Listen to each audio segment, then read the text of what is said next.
Good afternoon, everyone. This is Lauren Margolis from PhotoShelter headquarters over in New York City.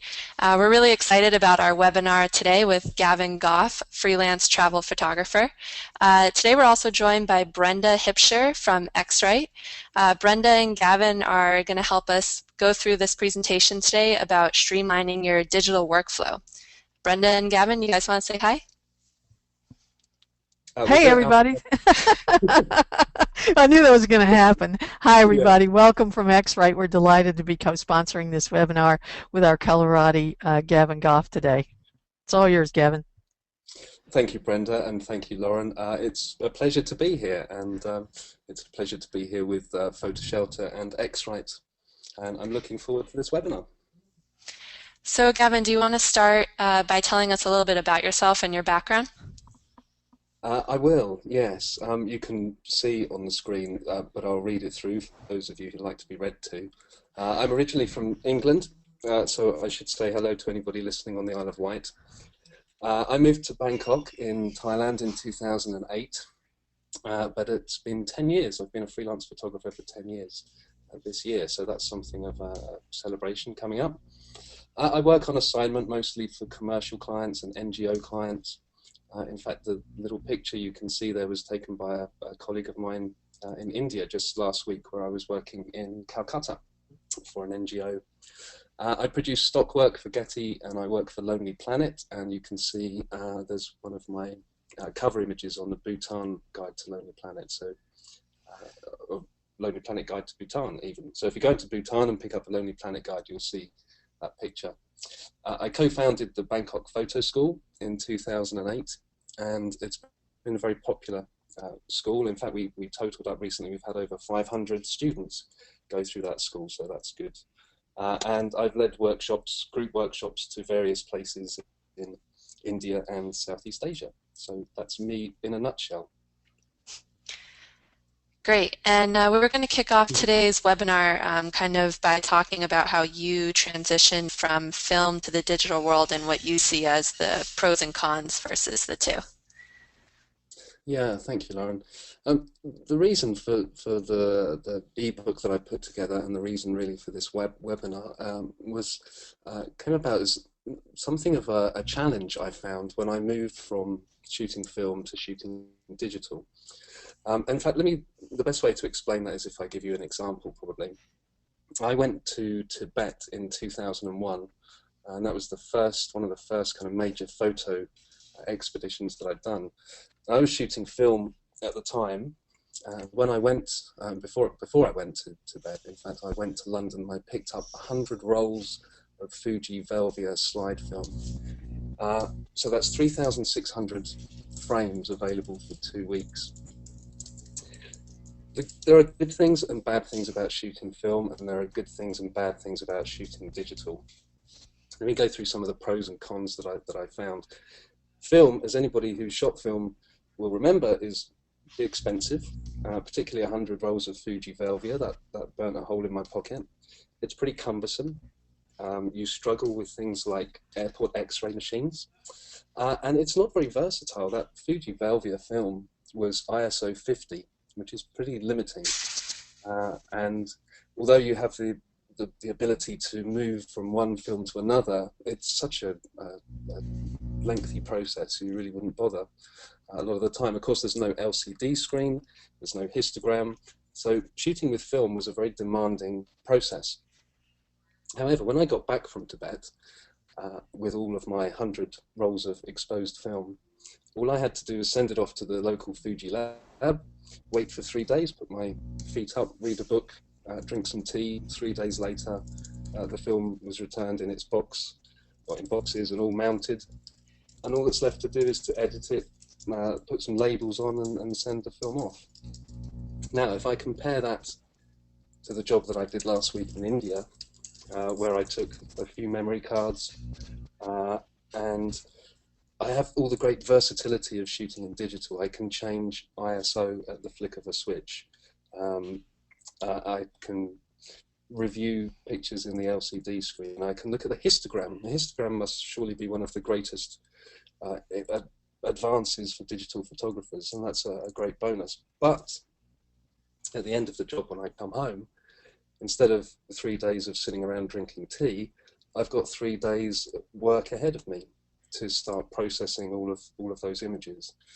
And digital processing, it seems to me, has kind of infinite possibilities, and I don't even think it's an exaggeration to say it's infinite. The number of things you can do with a digital file are extraordinary. The challenge with that is, where do you start? What do you do first? What kind of sequence do you follow? And the challenge I found is that I wanted to introduce some consistency to what I was doing.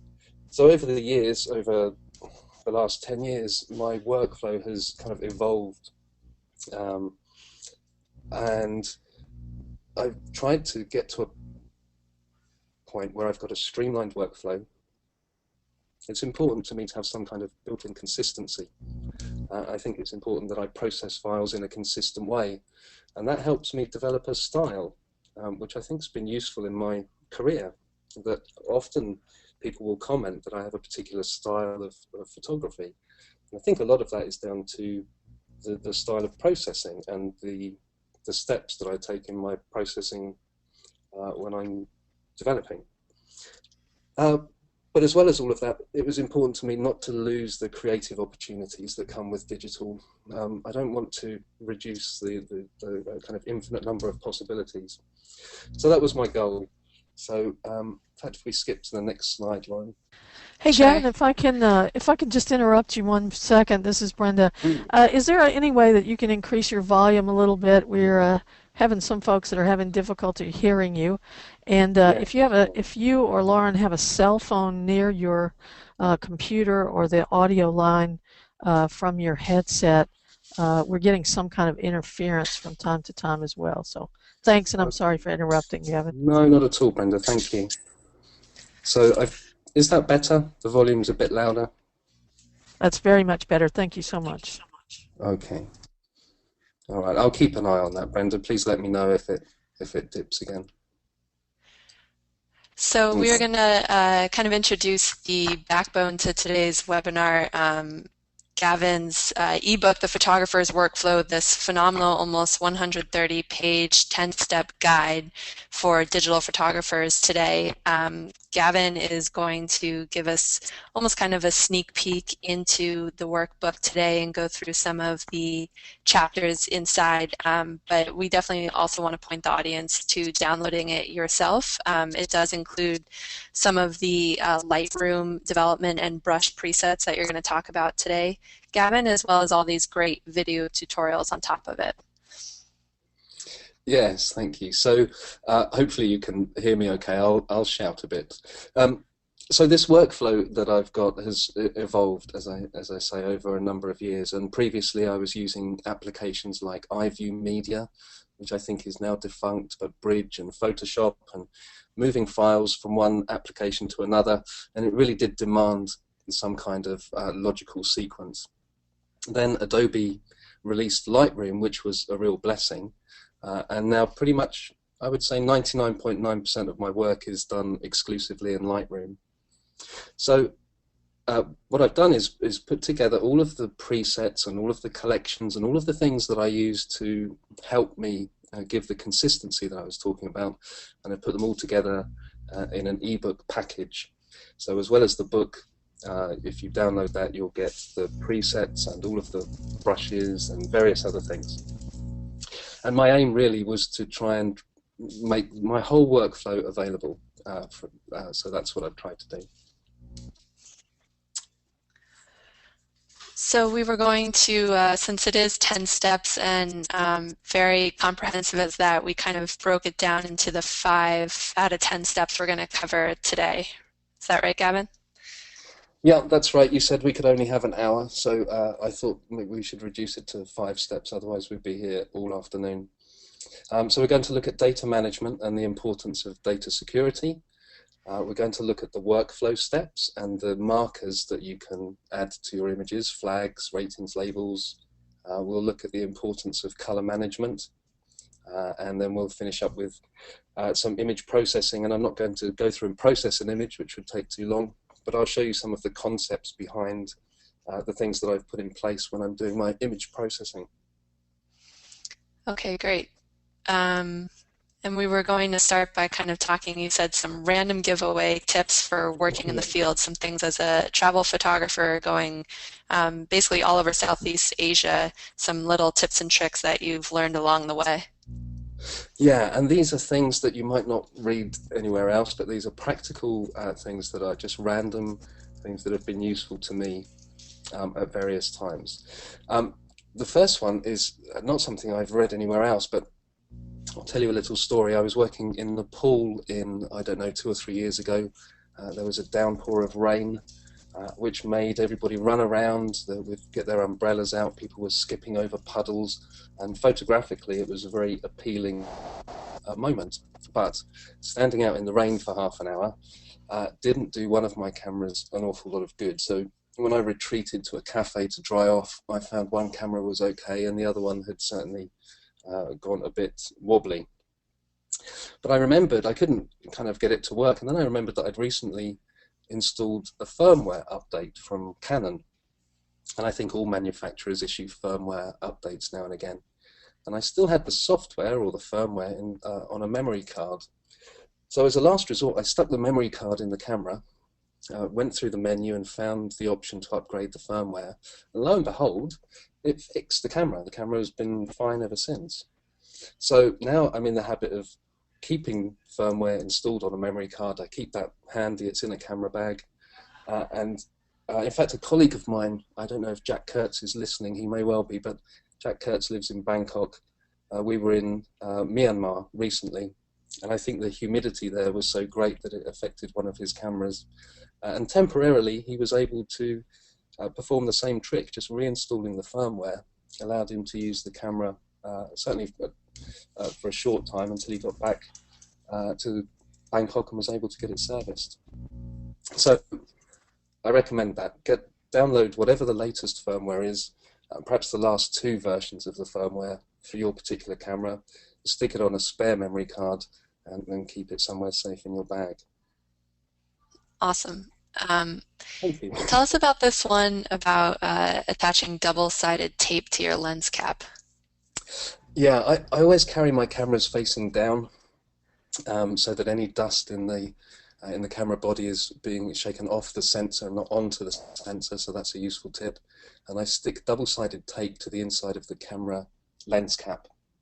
And again, that's just collecting any dust that's floating around, and it's taking it off of the lens and onto the sticky tape. You just want to make sure that there's a sufficient space between the lens cap and the lens, that the tape isn't touching the front element. But that's useful.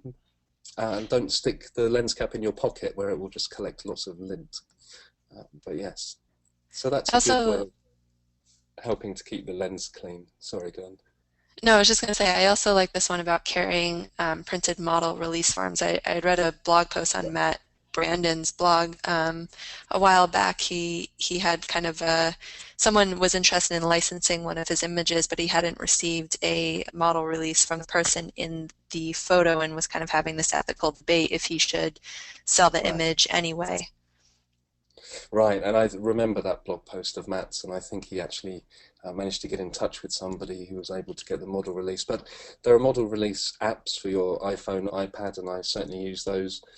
But the route of least resistance is often to have a printed form, and if you're in any way hoping to sell images, then having printed model release is very useful. So you can easily Google model release forms and download. There are a number of resources where you can download those.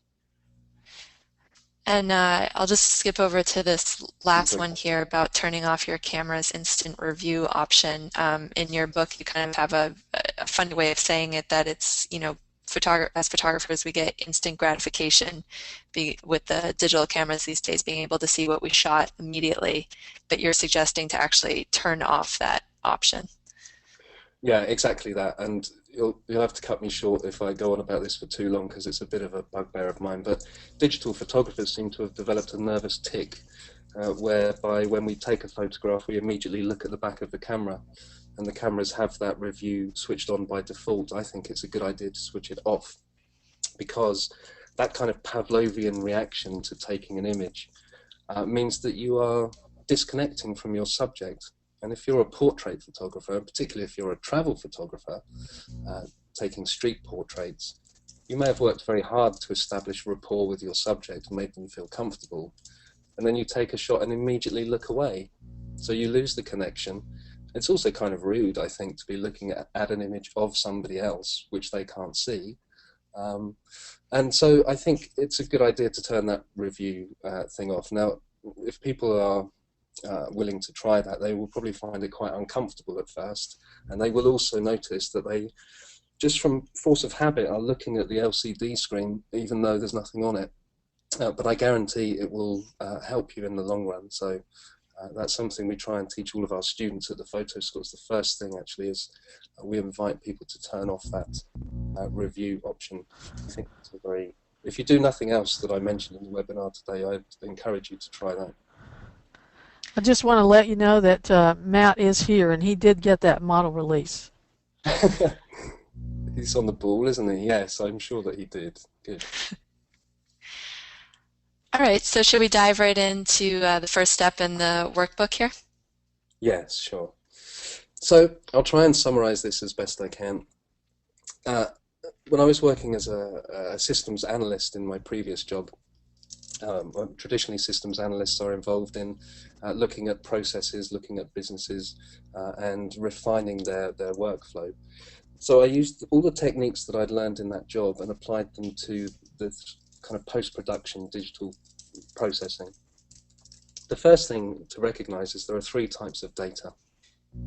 You have your original images, your RAW files or your JPEG files. Then you'll have your working files, or if you work in the way I do, you'll have DNG files. So they will be different from the original RAW files. And then the one that people often forget is your computer system. You have the system and you have the software that you've probably paid a lot of money for, and we don't always remember to protect that as well as we should. And the thing that I've tried to do is to try to implement automated backups for all of these things, so that it happens consistently, it happens automatically, and it happens without me having to think too much about it, and I can't forget. So the more we can automate these processes, the better it is for us, I think. So a good example of that is the Lightroom import process. And Lightroom has lots of presets built in at every stage. And one of the really good presets is one that you can create when you import new images. And one of the options in the import process is to make copies of your RAW files onto a separate disk. So if you create a preset, and the videos that I have with the ebook will show you how to do that, then every time you import images, you can import them in a consistent way, and you'll know that those original files are backed up somewhere. Then I think it's important to have some way of cloning your computer system, some way that will also back up all of the software. So if you're a Mac user, you can use something called SuperDuper. There's also another application I forget the name of, but they do the same job. And PC users can use Acronis or TrueImage. And all they do is they make a complete clone of your system, so that if the worst, the unthinkable happens and your computer goes awry, you can reinstall everything that you had on it up to the date of the last backup. The important thing with all of these things, obviously, is that not only have you got to install the software, but you actually have to use it. And I've lost count of the times, the number of times I've spoken to students at the school who say that they've got a backup software, but that just hasn't run for the last 3 weeks, 6 weeks, or whatever, and then they get into trouble when their computer blows up. So if you've got the software, make sure it's running. And then finally, in my system, I use backup images to the cloud, and actually I use PhotoShelter. I don't always have access to really good connectivity, but when I do, I send all of my best images online so that they're backed up remotely.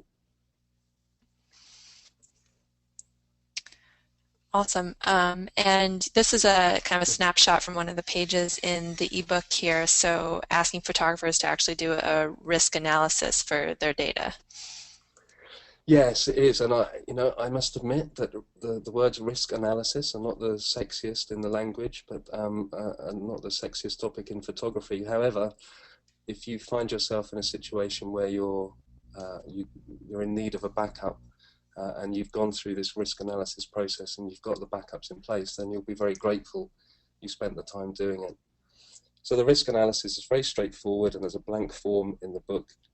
It simply asks you, where are your files, where are your backups, and then what happens if.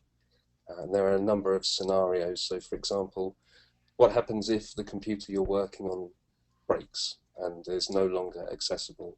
What happens if all of the computers and all of the external disks in the room you're in right now disappear? What happens if all of the storage in your house disappears? And going through that process will help you identify any gaps, and then it will also suggest easy solutions for filling those gaps, so that you're left in a situation where, if the worst happens, you are quickly and easily able to recover the data that you need to carry on working. How much space do you find you need, Gavin, on an external hard drive, for example?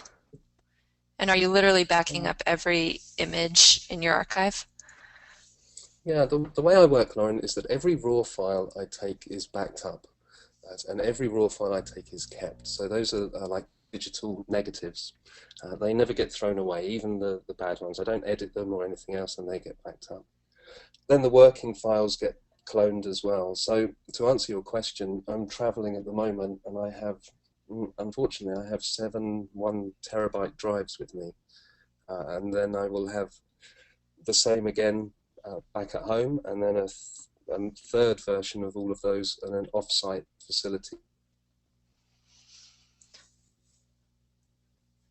Okay, so moving right along, talking about once you've backed up your data and you're importing it in to Lightroom, the flags, ratings, and labels that you use, this is a really comprehensive system which kind of builds the foundation for the rest of the workflow. Is that right?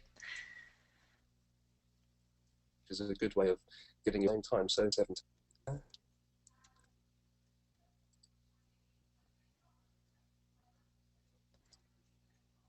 We might have dropped you out for a Oh, second there, Gavin.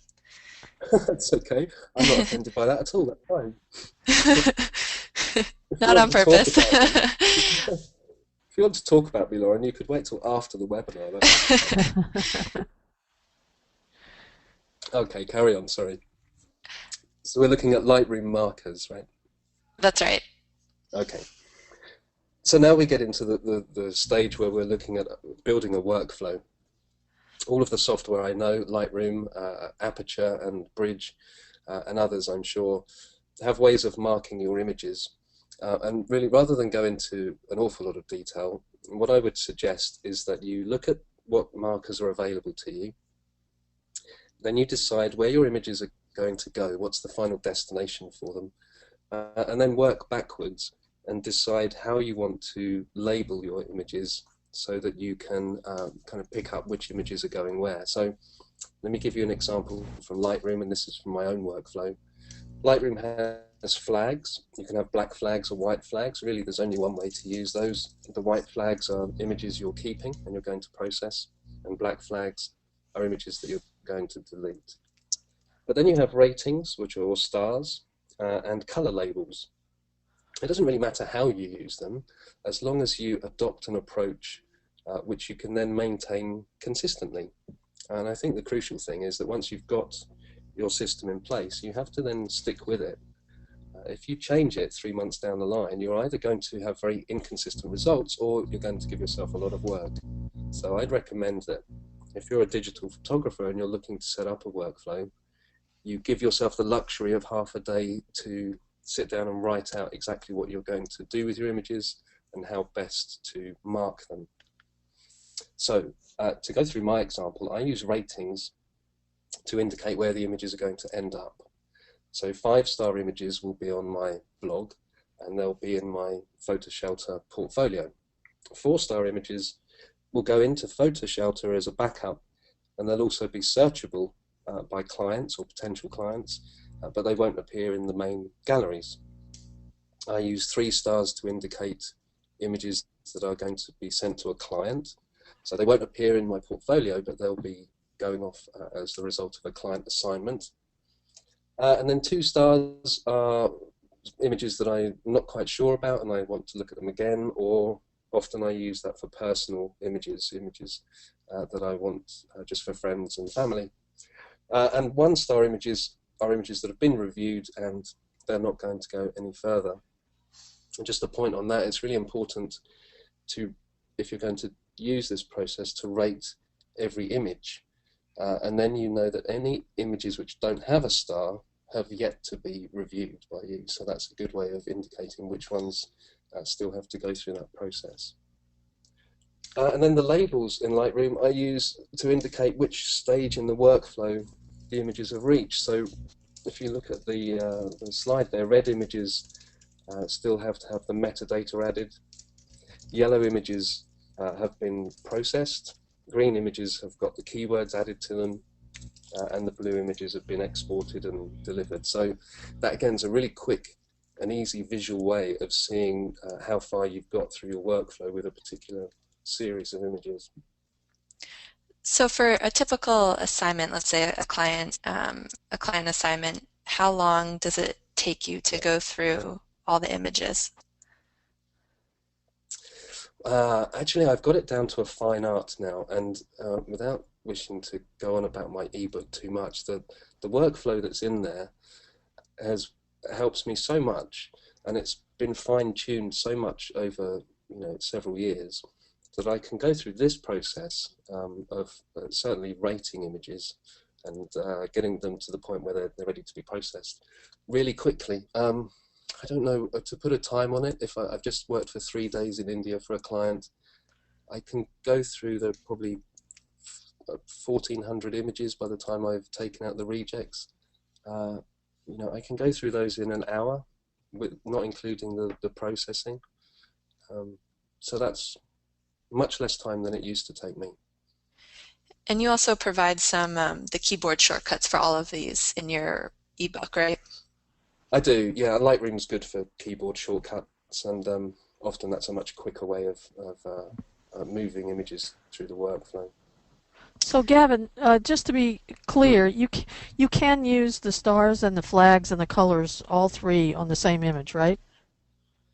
Yes, exactly, and you would, in fact, in the way I'm describing, each Right. image would have a flag, and it would also have a rating, and it would also have a color label.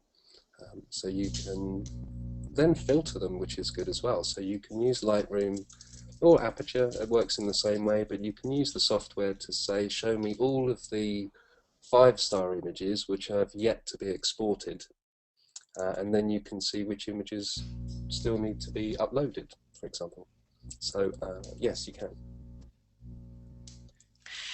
And this is kind of a visual representation that you put together, the process you just discussed. Yeah, exactly. So just to whiz through it, images come from the camera. The first stage would be the flags to pick the images that you're keeping and to black flag the images that will be deleted. Occasionally I will take an out of focus image. I know it's hard to believe, but it's true. So that will get binned. And then the images move through those color labels, so red, yellow, green and blue. And as they go through that process and through the workflow, they will be rated according to where they're going to end up. Great. Okay. So we're going to dive right into the pro workflow. Yes. So I have 2 workflows in the book. The pro workflow is the workflow that I use, and then there's a simple workflow that for anybody that doesn't want to go into such detail, but who wants to get their images out of their camera and onto their website or onto Facebook or wherever as quickly as possible. The pro workflow is built around what Lightroom calls smart collections. And smart collections, I think, are wonderful tools. They take a little bit of getting used to, but essentially you can establish a set of criteria and then the collection will be dynamic. So let's give an example. If I have a smart collection that looks for all 5-star images where the country is India, as I shoot more images in India and hopefully more 5-star images in India, that collection will grow. So what I've created is, sorry, were you going to ask something? No, please go ahead. Okay. So what I've created is a list of smart collections, and the aim is to put images into the folder at the top. And you'll notice, if you can see, it says 001 start, drag files here. So you would drag your images into the folder, the images that you want to work on, and then the smart collections beneath that will automatically populate with images that still have work to be done. So if you look a bit further down, and you'll reach a sublocation file, 260 smart sublocation, you can see there are 138 images there, where I still have to add the sublocation to those files. But as soon as I add the sublocation, the images will drop out of that collection and they'll move further down the workflow.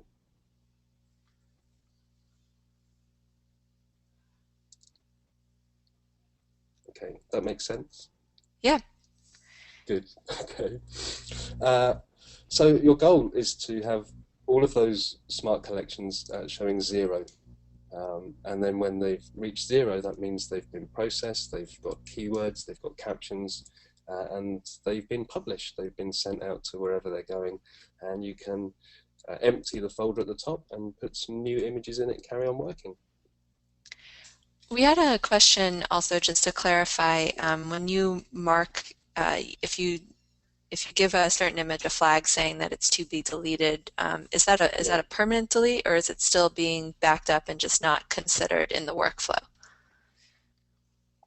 No, actually the way I work is that will be a permanent deletion, so that image will be one that's taken by mistake, or it's just really badly out of focus. So these are the real duff images, and they'll be deleted permanently. However, these are my working files, and the way my workflow works is that the original raw files will already be kept somewhere else and be stored somewhere else.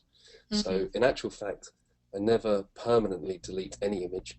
Everything is kept somewhere, but these working files will be reduced to only contain the images that I'm going to do something with, probably, or possibly. Right. And could you also just kind of repeat how the images are moving from collection to collection? Yes, sure. So each of the smart collections has certain criteria in it. So if we look at the collection set that contains metadata, I want to make sure that all of my images have got all of the location information added to them, that they also have my copyright, and that they also have the correct title in them. So as I add my copyright information to an image, it will come out of the folder or out of the smart collection, which is looking for any images which don't have my copyright in them. And then it will move down to the smart collection, which is looking for country information. And then when I've added the country, the image will move down to state, province, or city.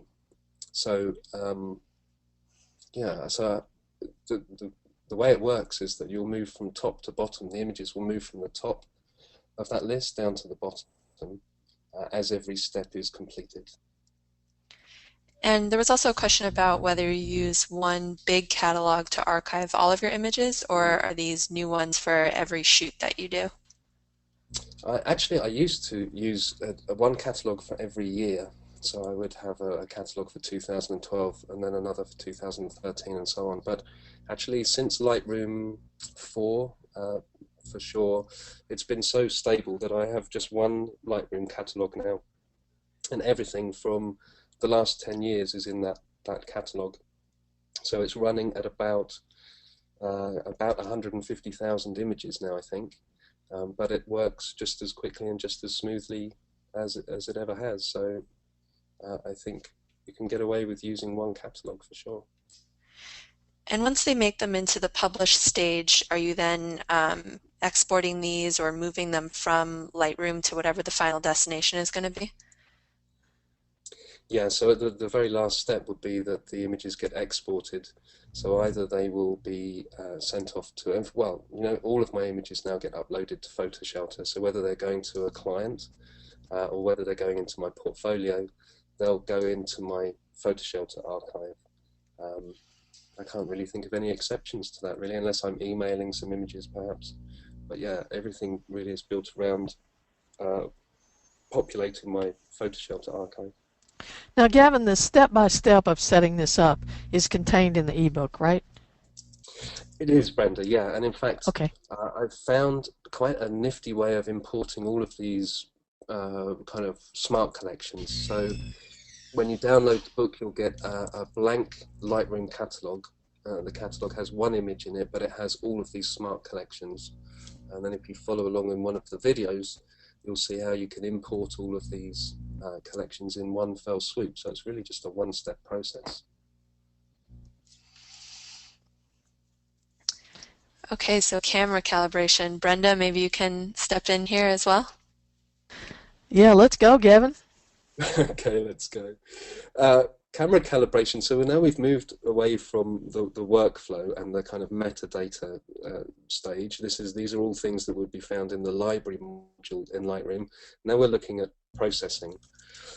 Processing is, goodness knows, as I said before, there are infinite numbers of ways you can process an image, but I think it's really important that the very first step you take would be to use the camera calibration setting. This is, Brenda will correct me if I'm wrong, but this is where you're telling the software how to render the raw file that you've taken. And you'll know on your camera, you may be familiar with various picture styles if you've got a Canon, and they're called something similar in a Nikon, but I can't remember what it is. But anyway, you'll be familiar with terms like camera faithful, landscape, neutral, portrait, standard. And you'll find all of these in Lightroom. Depending on which camera you use, you'll find similar terms in Lightroom that you'll see on your camera. You should start with this, I think, because as I say, you're telling the software how to render the raw file. And there's really no point in making any white balance adjustments or tone curve adjustments or anything else until you've fixed this. Now, the camera profiles that are built into Lightroom are okay. They have a number of different variations, but it may not come out very well on the webinar screen, but on this slide you can see a picture of a monk with very deep red robes. And then there are 4 examples of the different profiles that could be applied to this image, and certainly the top 2 you can see are much more orange than the bottom 2. The standard and the landscape profile give a much more orange and a much less realistic interpretation of that image. So the neutral and faithful profile might be the way to go. But you'll have to play around with those. It's best to go and have a look. And as I say, I really would encourage you to make this the very first step. In Lightroom, it's at the very end of the develop module. It's down at the bottom right of the develop module. So you have to go to the very end of the screen to find it. But it really should be the first step in your process. However, on that slide, you'll also see above the standard and faithful and landscape, I've got some other profiles built in, and these come from the X-Rite color checker passport that I use. So if we look at the next slide, Lauren, I'll talk about that. Yeah, it's very interesting, Gavin, that first of all, a lot of people don't even know that these camera input profiles are actually there, that they're being applied. So that's the number one interesting point. And the second issue is that no matter what you use, unless it is a custom profile for your camera sensor, you can't have any real assurance that it's producing the color that you actually captured, right? No, exactly. And this is really crucial. And you're right, Brenda. I think very few people realise that it's there, and certainly when we do classes at the school where we talk about this, I would say 1% of students are using this on any kind of regular basis. So you're also right that unless you've got a profile set up for your particular camera sensor, you're really kind of guessing, and I don't like to be guessing about these things, and I don't really like to be making compromises. It's about compromise, I think. And if you're going to the effort of taking photographs, you've bought the gear, and you're putting the time aside and everything, then and particularly for me, where it's a career, I think it's important not to be guessing at stuff. I like to be sure about what I'm doing. Well, and then there's the issue of trying to match cameras, right? I mean, I have two Canon 7Ds, and the sensors are very different in them. It's true, and it's actually quite remarkable. I have two cameras. I shoot with two cameras, and if I take two photographs of exactly the same thing with those two different cameras, and then I go and put them into Lightroom, there are differences, and particularly I notice with reds and oranges, they render slightly differently. So every camera sensor is different from every other camera sensor. So how do you standardize this stuff, and how do you stop guessing, I guess is the question. And I'm not just saying this because Brenda's here, but this color checker passport has been a perfect solution for me. So essentially it's a color target, and this particular one is wrapped up in plastic. It folds up and it's very sturdy, and it's quite small. It's easy to slip into your pocket or a camera bag, and it weighs absolutely nothing, so it's very easy to carry around. And Brenda will tell me if I'm wrong about this, but I think essentially what it's doing is you'll take a photograph of the color target, you put the DNG file into the software. The software knows what those colors should look like. It will compare that with how the colors actually look, and then it will create a profile allowing you to convert your DNG file or render your DNG file in such a way that the colors are reproduced accurately. Does that sound right, Brenda? Yeah, it's exactly right. It works like any other color management because the software knows, as you said, exactly what those color patches values are supposed to be. That's how you can make two cameras look alike. Now, there's also a plug-in that installs in Lightroom where you can actually produce these profiles right inside Lightroom as well. So right. it can be even easier. But yes, if you're in Adobe Camera Raw, you certainly can use the standalone software. Right, and you're right. It's the plugin that I use in Lightroom. So it's very easy to do. I export a DNG file into the software, and it comes back with a profile created. So instead of having to use those built-in profiles, I switch to the profile that I've built, and I know that the images, I'm starting off in a standard place. I know that the images have got their colors rendered accurately. From there, I can then go and process. I can make adjustments to the white balance, and I can change the vibrance or whatever else I want. But at least I know I've got a standard place to begin from. And the other thing I should mention really is that all of this is only as good as the calibration for your monitor. So if your monitor isn't calibrated, I'm sorry to say, you might as well be guessing still. If your monitors come out of the box slightly warm, often Mac monitors seem to, but every monitor will be different, and really you need to standardize the way your monitor looks before you embark upon any processing. And I wish there was another way of saying it that didn't sound so absolute, but I think it's true that without that, you're kind of working in the dark, really. The changes you're making might look good on your monitor, but there's no guarantee that they're going to look any good anywhere else. That's right, and I think it's a very important point that you are absolutely guessing if you don't Right. calibrate and profile your monitor. I have a question here from a participant asking if you profile for every type of light that you're in, or do you sort of have a standard sun and a standard shade and so forth for each camera that you use in general? That's a very good question. I kind of do both, really. So I've created a number of profiles based upon different lighting conditions, and I'll use those if I don't have anything else. But what I'll try to do, like this example where the girl was a model that we were working with, then it's very easy to ask them to hold the passport up and to take a photograph. And it's important, obviously, to take the photograph of the color target in the same light conditions that you're going to be working in. But quite often, if I go to a market or a festival, or if I'm working somewhere else, I'll prop the color target up somewhere and just take a quick snap of it with each camera that I'm working with, and then it's there, and I use that as the basis for that particular shoot. Brenda, do you want to also touch on what the difference between this and the Color Monkey is? Well, what Gavin was talking, this is for camera profiles. The color checker passport that's showing right here on the screen is for camera profiles. So that's going to be your input profile for your camera. The Color Monkey display, the Color Monkey Photo, the i1 Display Pro that Gavin uses, those would be the devices that you use to calibrate and profile your monitors. And as Gavin said, as he has agreed, and I too wish it weren't so strident, but it's absolutely true.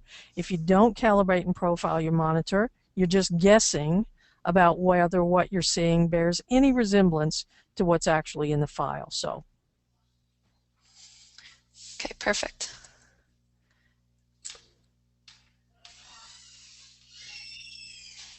Good. Okay. So now we're looking at having dealt with the camera calibration and making sure that we've got a profile that's appropriate for the image that we've taken and appropriate for the camera that we've used. I'll then go and start processing. And as I've said, we don't unfortunately have time to go into processing an image or whatever, and that's an interesting topic in itself. But let me give you the concept behind the way I approach processing, specifically for Lightroom. The first thing, or the second thing I'll do after camera calibration is I'll go up to the lens corrections. I'll do any cropping just to straighten an image if it's necessary, and then I'll enable the profile corrections. So Lightroom has a number of profiles built in for different lenses. It will correct any perspective distortion. It will remove vignetting. And Lightroom 5 has a very groovy little tool which will automatically straighten and correct the perspective distortion for images, which seems to work very well, actually. One little caveat for that, though, is that when you use the lens correction tool, it will remove all the vignetting from your image, which sounds like a good thing, except I've noticed that particularly in shadow areas, it can lighten them so much that you start to introduce unwelcome noise into the edges of your frame. So what I've suggested and what I tend to do is I'll create a preset which loads the profile for the lens but only reduces the vignetting by 50%. So I don't like to use the whole vignetting option, and often you might reintroduce a bit of vignetting later on anyway, just to focus attention on your subject. So profile corrections, good. Lens corrections, very good, but just be cautious about what it's doing to the vignetting around the edges of the frame. Okay. Talking about presets, which I've touched on earlier in the webinar, when I started working in Lightroom, I was obviously thrilled by all the different settings and values that I can change. But what I noticed was that I was spending a lot of time moving sliders up and down and making small variations to things, which probably weren't that noticeable, and I was struggling to know when I was kind of hitting the right value. That was a clarity setting of 18 better than a clarity setting of 23? Well, probably doesn't make an awful lot of difference. So what I did is I made use of the presets, the development presets that Lightroom has. This allows you to select a value on a particular setting and then record it. It's very simple. So I started with exposure settings. And on the left of the screen, if you can see, there are a number of positive and then negative exposure settings. And they go from a range of +2 to -2 in 1/3 of a stop increments. So this mirrors the way my camera works, that I can change the exposure compensation on my camera by 1/3 of a stop increments. And then by clicking on these presets, I can also change the exposure in my digital file by 1/3 of a stop increments. So that seemed to me to be a very quick and easy way of adjusting exposure without the kind of the need to go through and move sliders up and down, which can be time consuming. Beneath that, I've got white balance settings. Now these actually mirror pretty much the default settings in Lightroom, but I noticed that the daylight setting, which I most often use, which has a Kelvin setting of 5,500, for those who are technically minded, can sometimes be a little bit warm and a little bit yellow. So I've added some extras where the temperature is slightly lower, 5,300, 5,100 and so on. And again, instead of moving sliders, I can scroll down this list of presets and I'll just click on a white balance setting. If it's not quite right, I'll click on another one until I get the one that I'm kind of looking for.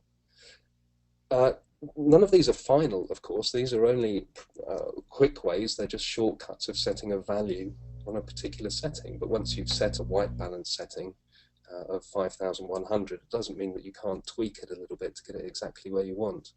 This is kind of just a quick and dirty way of getting a kind of basic development for your image.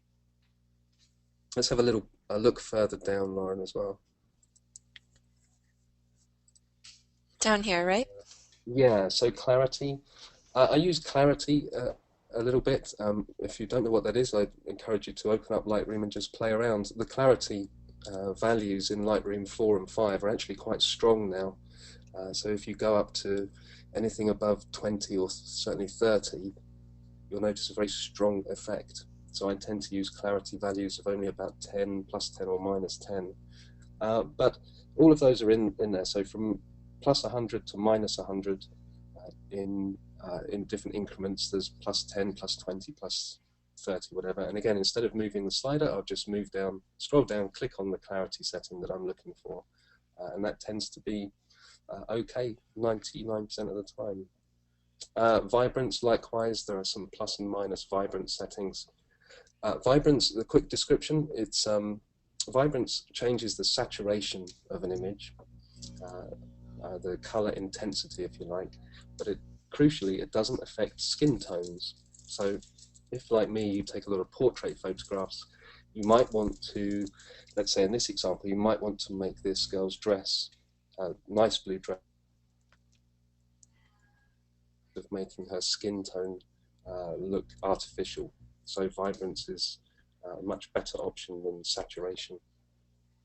Then tone curves as well. You could spend an age moving the S curve around to change the contrast in an image. So instead of doing that, I've created a number of presets. One of the most useful ones is the recovery one. Actually, if you're taking an image and it's very contrasty, the recovery setting preset that I've put in there will bring back details in the highlights and in the shadows at the same time. So that's quite good. And then a series of vignettes as well, and I've named the vignettes according to the values that they're using, and they just they move from quite a light, subtle effect to a much stronger, darker effect. Sorry, go on. No, I was going to say, and Gavin, just to clarify, these are all presets that you've taken the time to create, right? Yeah, and I mean, I'd be lying if I said they were complicated to create, but I think what's useful is having a sequence of them. And what I tend to do when I'm processing now is I'll start at the top of the list.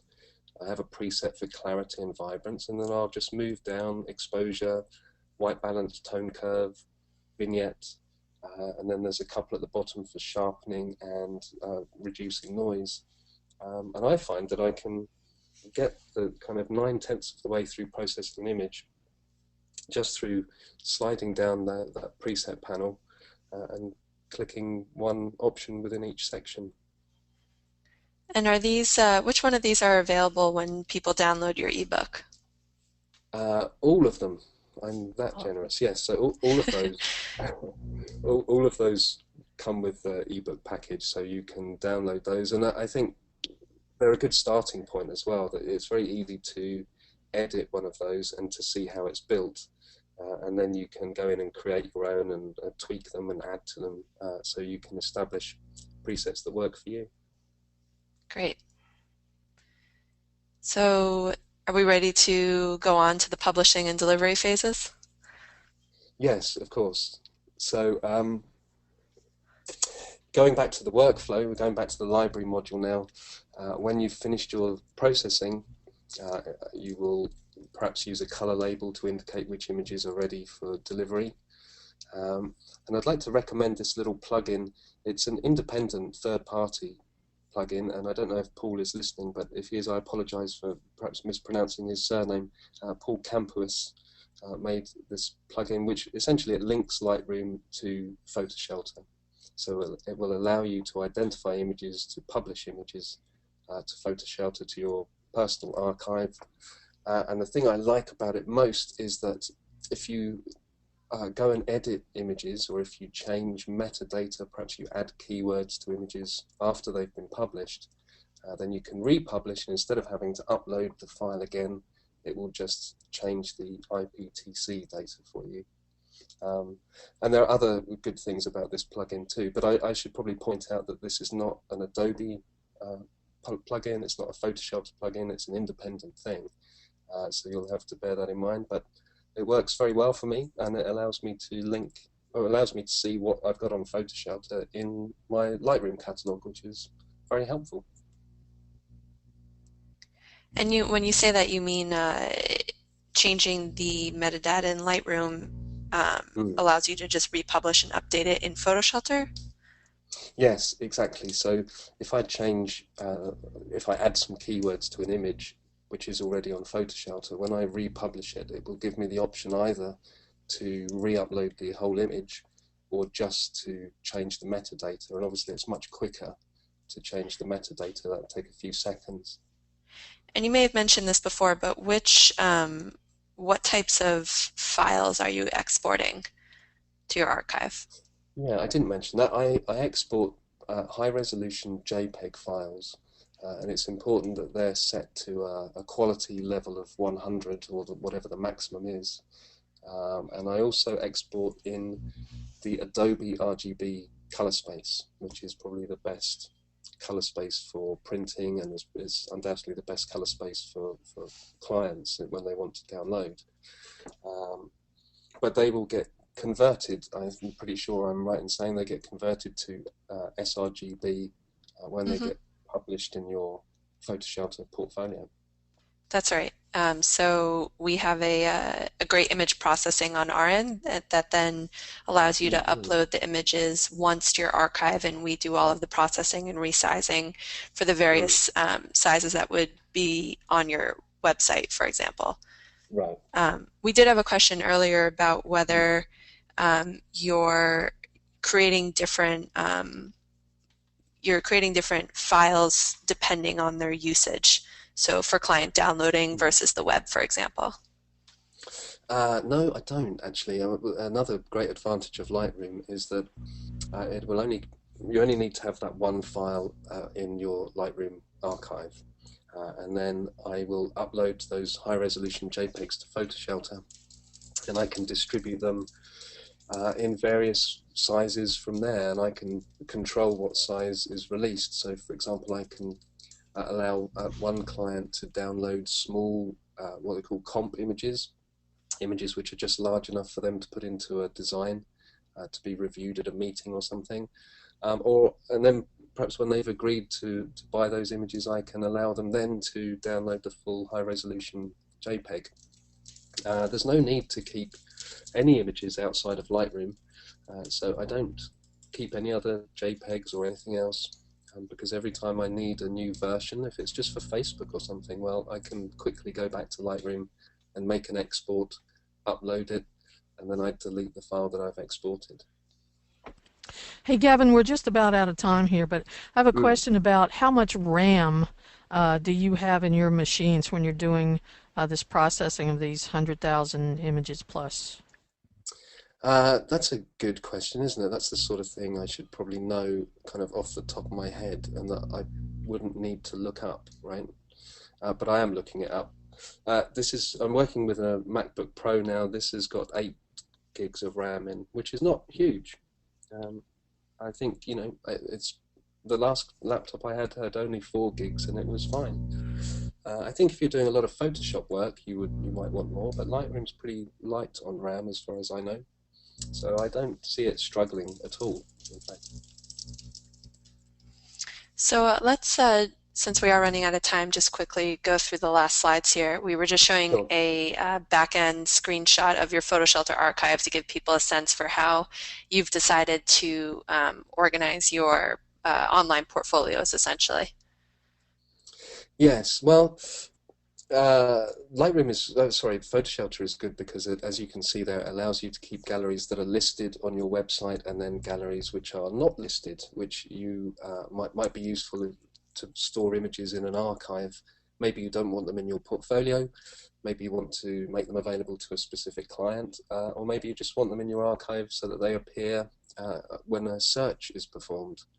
But what you see there is kind of a reflection of what you'll see in my Lightroom archive as well. And your new online portfolio. Yes. Well, this is Beam. Okay, Beam is PhotoShelter's new website design, and am I right in saying that Beam is a public beta as we speak? Is that correct? Yep, that's right. If you currently have a PhotoShelter standard or pro plan, or if you sign up for one, you'll be signing up for PhotoShelter essentially. So some of these archiving and delivery tools that Gavin's talking about, but then also you'll have access to these new portfolio templates by Beam. Yeah, and Beam, honestly, I'm so pleased that PhotoShelter has come up with Beam because it answers so many of the things that I've been waiting for a long time. And it works ever so well. I've been very fortunate to be able to see a preview of this a little while ago when it was released in a private beta. But you know, PhotoShelter are very good at making your images look very good.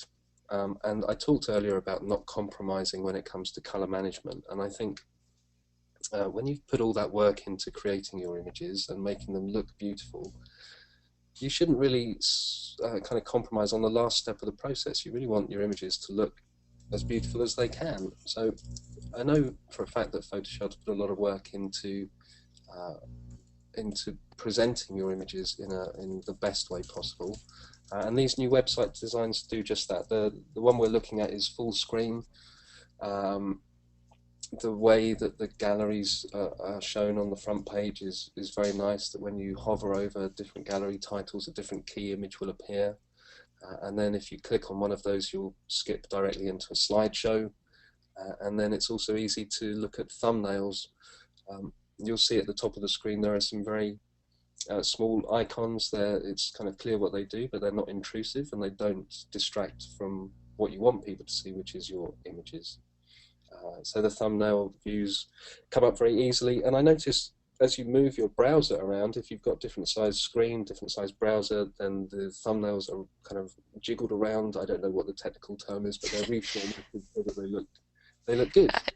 Yeah, responsive. So it kind of doesn't matter what size monitor someone's on, the images will, as you said, rejigger to fit that particular screen size. Yeah, I think responsive is a better term than jiggled around, but whatever. I think whatever it does it very well.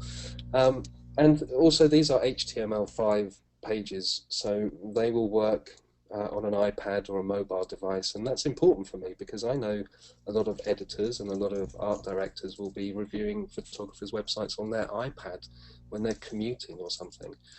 So being able to present my work to them on the move is great. And whilst Flash websites are, I guess what they say, they can be Flash. If you can't see them, that's no good. And if your art director can't see them, those people are not going to come to you. And if photography is your work, that's an important consideration.